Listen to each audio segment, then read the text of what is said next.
రాష్ట్ర ప్రభుత్వం సినిమా టికెట్ల ధరలు పెంచితే హీరోలకు ఆదాయం వస్తుంది, నిర్మాతలకు ఆదాయం వస్తుంది, కార్మికులకు మాత్రం ఒక్క రూపాయి కూడా అదనంగా రావడం లేదు.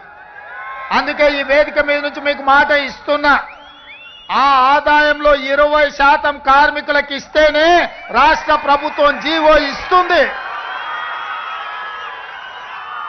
మీ శ్రమతో సంపాదించే ప్రతి రూపాయిలో మీకు వాటా ఉండాలి, మీకు భాగస్వామ్యం ఉండాలి.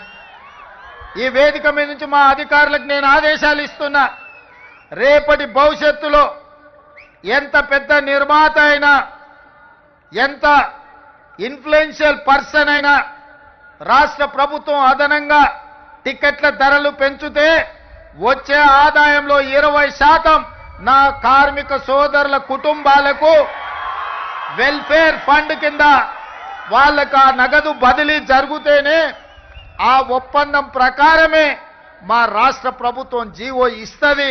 ఈ నిబంధనలు నేను సవరిస్తానని చెప్పి ఈ సందర్భంగా కార్మిక సోదరులకు నేను మాట ఇస్తున్నా.